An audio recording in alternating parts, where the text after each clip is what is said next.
Wyoming Territory. Autumn of 1879, the wind carried the scent of pine and snow, and Archer Prescott was bleeding out in the dirt. The ambush came without warning. One minute he was riding through the northern pass near Wind River. The next he was shot clean through the side by a rustler who wanted his horse, his rifle, and maybe even his boots. The bastard got the rifle. Archer got the fall. He crawled away from the trail, leaving a dark streak behind him, breath short and shallow. The sun was slipping behind the mountains when he saw her barefoot, holding a lantern, her long dark braids swinging behind her as she stepped into the clearing like she belonged to the land itself. "You are going to die if you keep bleeding like that," she said flatly.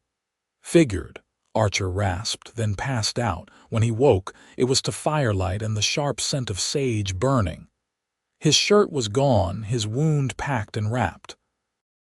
A woman sat across from him, elbows on her knees, eyes watching him like a hawk. "You stitched me up?" he asked, voice rough. "Yes." "You a doctor?" "No." He blinked at her. "Then what are you?" Her eyes didn't flinch. "Alive. You are too." For now. The cabin was small, tucked deep in the woods, not much more than a one-room shack with shelves of dried herbs, jars of roots, and a wooden cot he now occupied. Archer tried to sit up and failed. "What's your name?" he asked. "Nara Merritt." "You live out here alone?" "I do." He nodded slowly. "I'm Archer Prescott, thank you." She didn't answer, just stood up and stirred something in a small pot on the fire. He watched her, trying to place her age, maybe 24, 25. She wore a simple cotton dress under a wool shawl, her skin sun-warmed, her eyes a deep brown that didn't blink much. She moved like someone used to silence, used to being left alone. "How long was I out?" he asked. 3 days. 3 days. Long enough for the rustler to be gone and his horse with him, long enough for the nearest town to forget his name. "You saved my life," he said. "I did." "Why?" Nara didn't look at him. "Because I could." He rested back on the cot, breath shallow. "People gonna say you're a witch for this."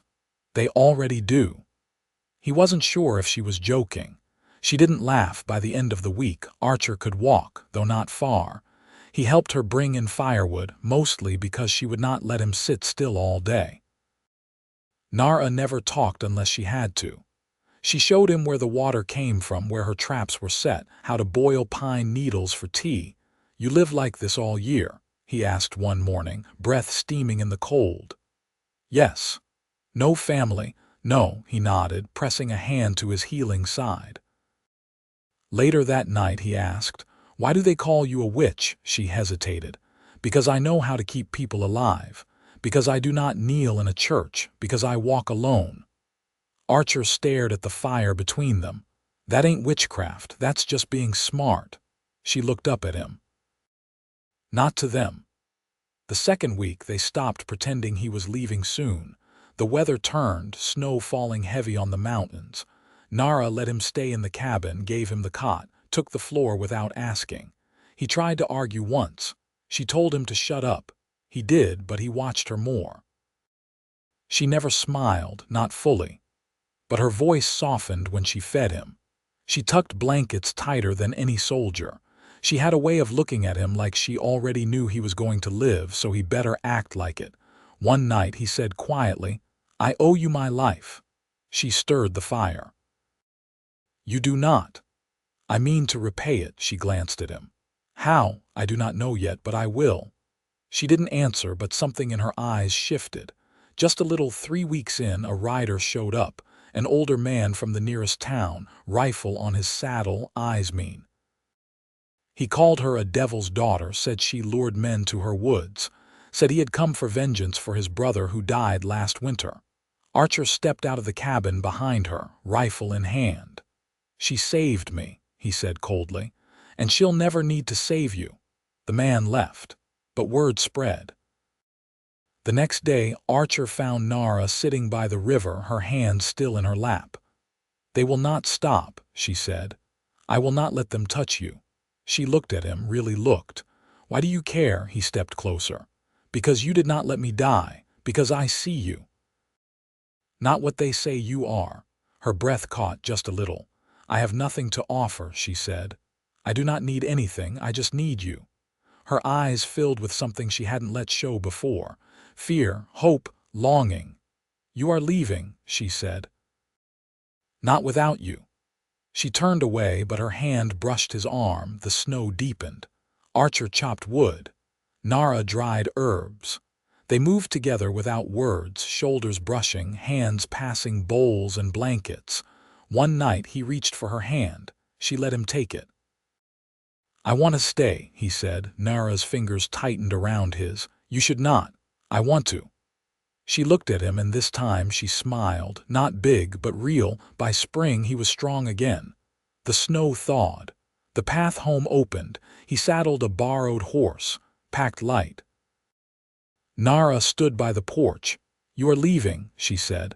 For now, she nodded, swallowing hard. Archer stepped close and took her face in his hands.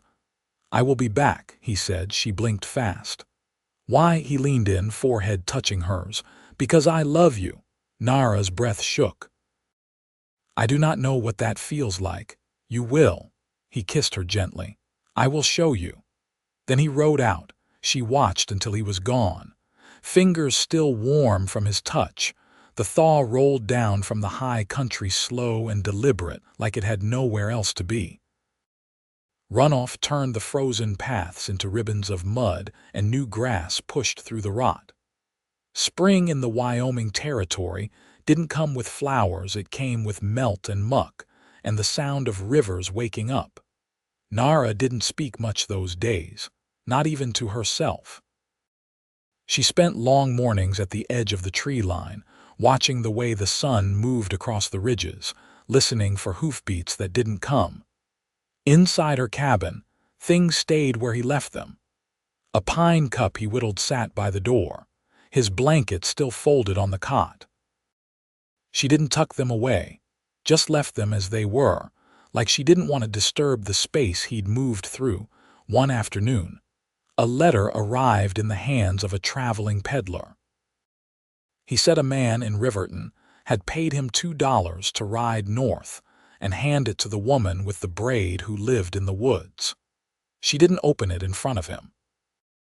Didn't open it at all until sundown, when she lit the lantern and unfolded the page with fingers that didn't tremble but felt like maybe they should.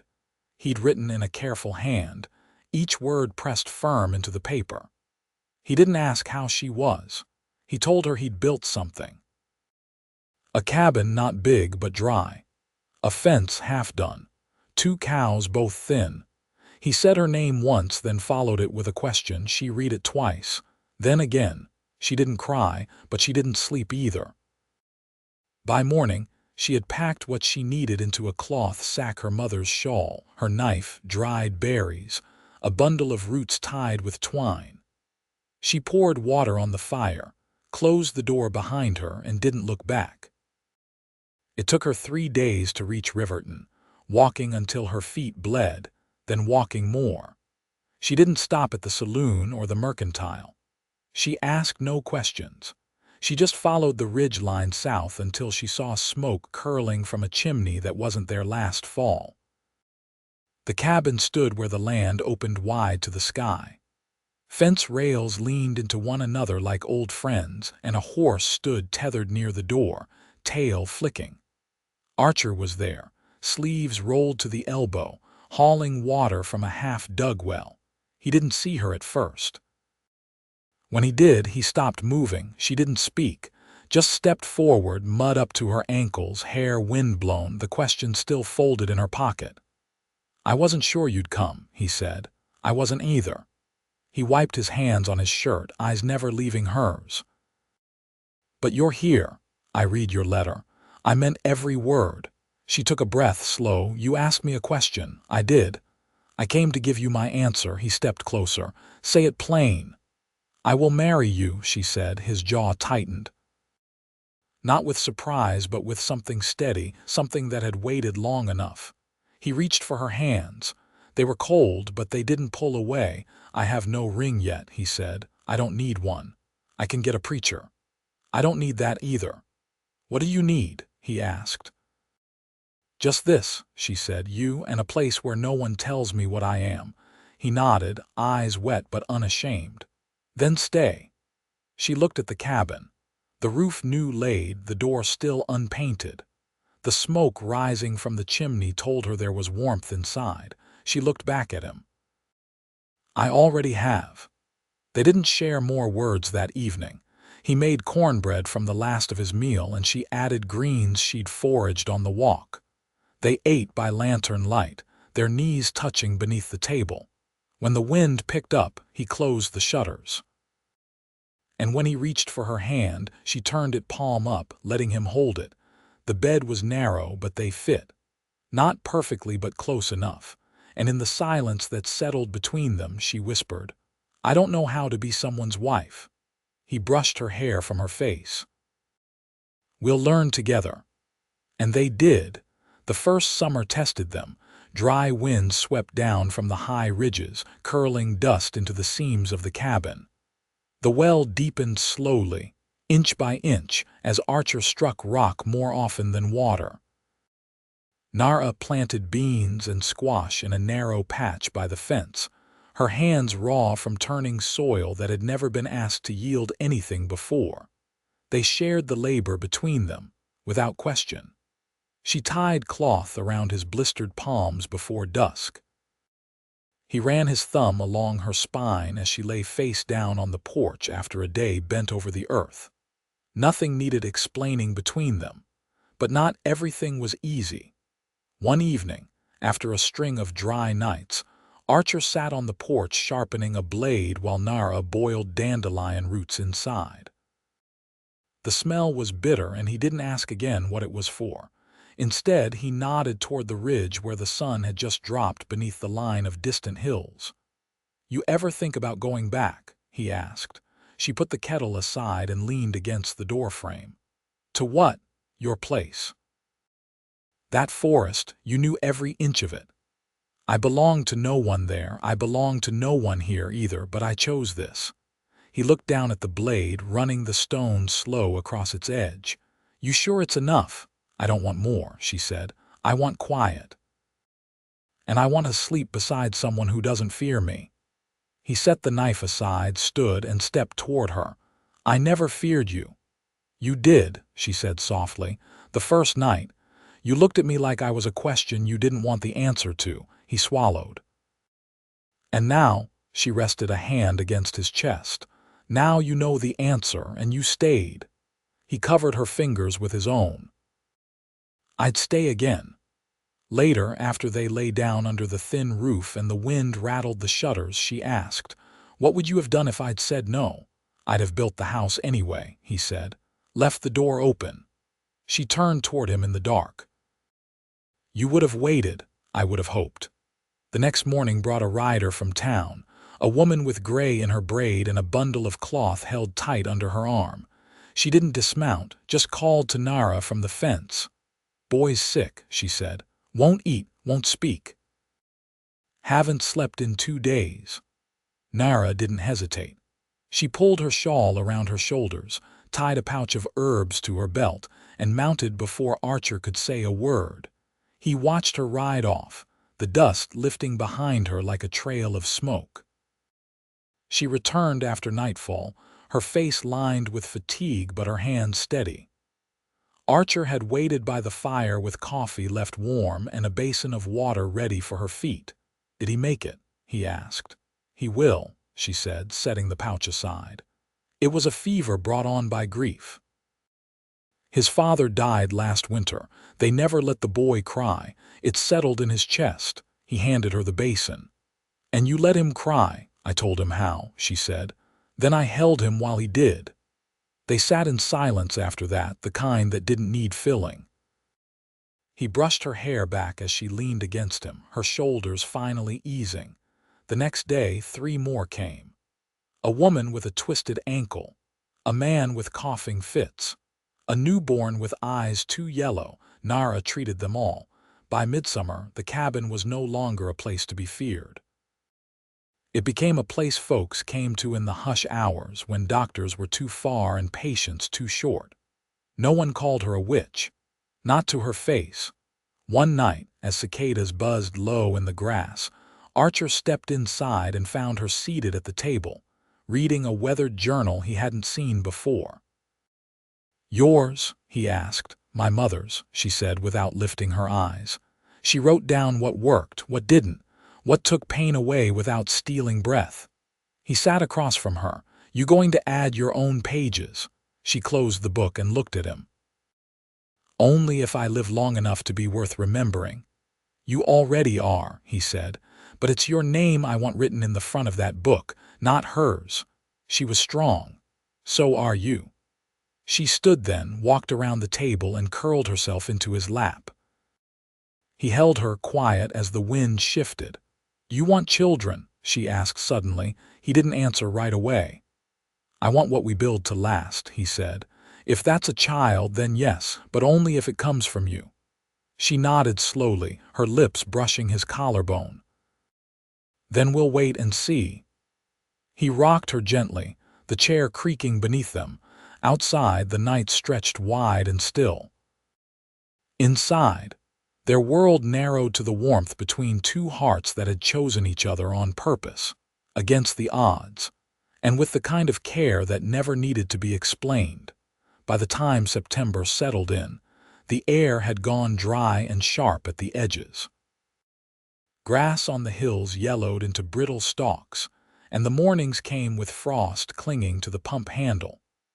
Archer started waking earlier, his breath rising in clouds as he pulled on his boots and walked the fence line, checking for breaks where deer had pressed through.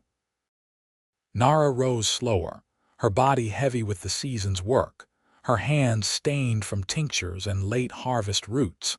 They had begun to speak less during chores, not from weariness, but from the quiet rhythm that had grown between them.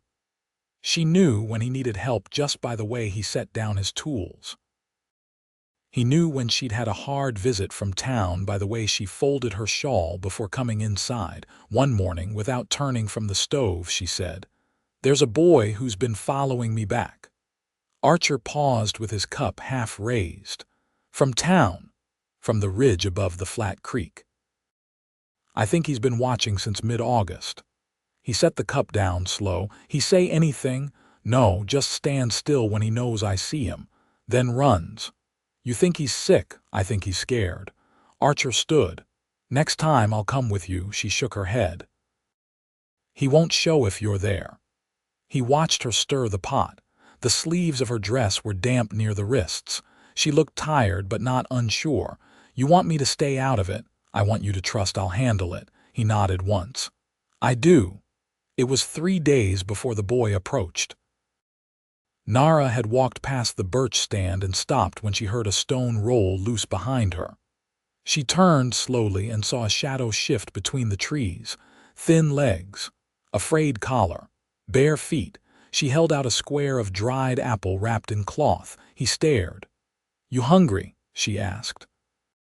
He didn't answer, but after a long pause he stepped forward and took the food. His fingers were streaked with ash and earth. He looked no older than 9.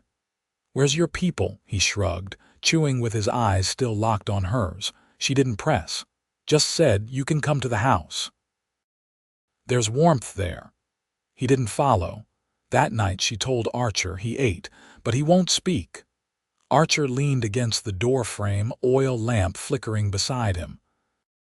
"You think he's been living out there alone, long enough to forget how to ask for help?" "What do? We wait." By the next week, the boy had found his way to the edge of their field. He stood behind the last fence post while Nara dug turnips. Archer kept his distance, but left half a biscuit on the corner of the porch each morning. It was always gone by dusk. One evening, as the sun fell behind the ridge, Nara came in with a bundle of carrots and said, "He has a name. Elias." Archer set down the ledger he was copying. "He told you," he whispered it, then ran. "Is he in trouble?" "I think he lost someone," and the rest turned their backs. Archer looked toward the window where the dark had already settled. "You want him here, I want him safe." He ran a hand through his hair, then nodded. "Then we make room." The cot was brought down from the loft and set against the far wall. Nara didn't say when she thought Elias might come inside. She just tucked a wool blanket at the foot and placed a small tin cup on the stool beside it. 2 nights later, the boy stepped through the door. He didn't speak, didn't look at either of them, just walked to the cot and curled up without a sound. Nara didn't move toward him. She only whispered, "You're home now." Archer met her eyes. "You sure?" She nodded. "Yes." They kept their voices low that night. Let the fire burn steady. When the boy finally slept, curled tight and still as stone, Archer reached across the table and took Nara's hand. "You done something brave," he said. "So have you." He laced his fingers through hers. "I wanted a life with you. I didn't know it would look like this." She leaned her head against his shoulder. "Neither did I, but it's the right shape." Outside, the night held still and quiet. Inside, a boy began to breathe deeper, losing the stiffness he'd arrived with. And a woman once called a witch leaned into the man who had chosen her, not in spite of the world, but because of it. The cabin was fuller now. Not with noise, but with something better. Belonging. By the time the first hard frost touched the pumpkins, Elias had begun to speak in full sentences.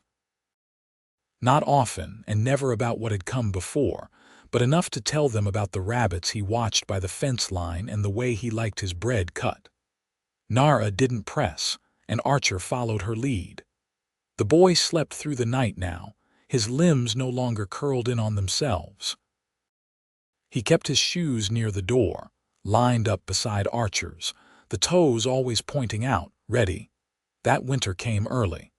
Snow pressed down heavy by mid-November, blanketing the roof and sealing the world quiet. Archer cut more wood than he ever had, stacking it high under the lean-to. Nara preserved what was left of the root vegetables, setting jars in rows on the high shelf. Elias took to reading aloud in the evenings, slow and careful, from a book left behind by the traveling peddler who'd brought Nara the letter.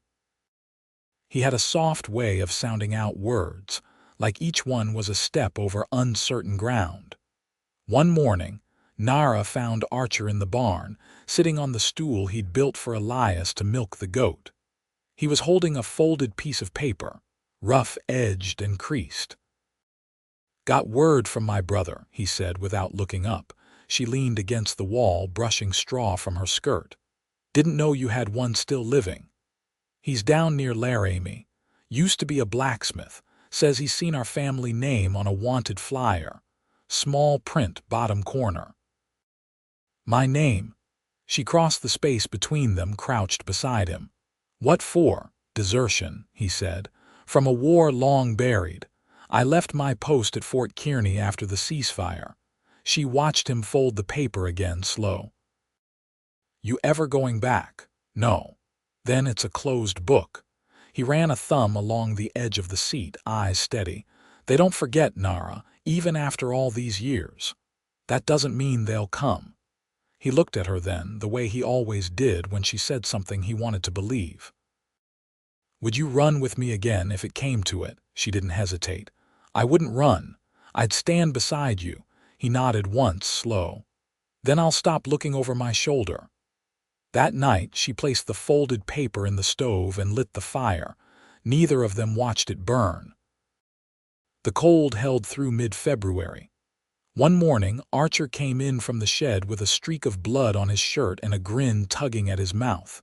"She calved," he said. "Brown as coffee, legs like fence rails." Nara wrapped her shawl tighter. "Alive, both are. Strong, too." Elias tugged his boots on without a word and ran out into the snow. They watched through the frosted window as he knelt beside the calf, his small hands moving gently across its back. "He never asked to stay," Archer said. "He didn't need to." The days stretched longer. Snow melted slow, retreating into soil that would need turning. When the ground softened, Nara walked out behind the cabin with Archer and Elias trailing behind. She knelt and placed a flat stone where the ridge rose into a gentle hill. "No name," she said. "But someone buried here long ago." Elias stood beside her silent. "I never told you," she said, brushing earth from the stone's edge. "I wasn't alone when I built that cabin. My sister died the first winter. Fever took her before the thaw. I buried her with my own hands." Archer reached for her, but she shook her head. "I don't speak of her because it hurts, but I want you both to know she lived." Elias crouched, touching the stone with 2 fingers. "She got you through the start," he said softly. Nara looked at him, her jaw tightening. "She did." That night they ate together by firelight. Elias had picked wild onions and Nara baked them into flatbread. Archer poured cider into tin cups and let the warmth settle into his bones as he listened to their voices move around the table like music. He didn't want to interrupt. When the boy fell asleep early, curled near the fire with a dog-eared book in his hands, Archer pulled Nara outside. The stars were sharp above them, close enough to touch. "I want to give you something," he said. She raised a brow. "You already have." He stepped off the porch and knelt in the snow. From his coat pocket he pulled a narrow ring, simple silver, shaped from a tool handle he'd melted down in the forge. He held it out without a word. She took it, turning it in her fingers. "You did this by hand. I wanted it to come from here, from this land. From the life we built." She slid it on slow. "It's perfect." "I didn't ask again," he said. "I figured I didn't need to." "You didn't." He stood, brushing snow from his knees. She stepped close and kissed him, long and steady, her hands on either side of his face. "You are my home now," she whispered. They stayed out until the cold reached their cheeks, then went inside and pulled Elias's blanket up around his shoulders. Archer banked the fire. Nara sat beside the boy, brushing a curl from his forehead. "You think he'll ever remember what he lost?" Archer asked. "Only if he needs to. And if he doesn't, then he'll build something new, same as we did." Spring came early that year. The beans took root fast and the calf grew strong. Elias helped hammer new boards into the barn wall. Archer started drawing plans for a second room. Nara taught the boy how to grind bark into salve and how to mark the sky for weather. They slept easy, laughed often, worried little. What they had wasn't loud. It was steady and it held. And in a world full of brittle things, that was more than enough.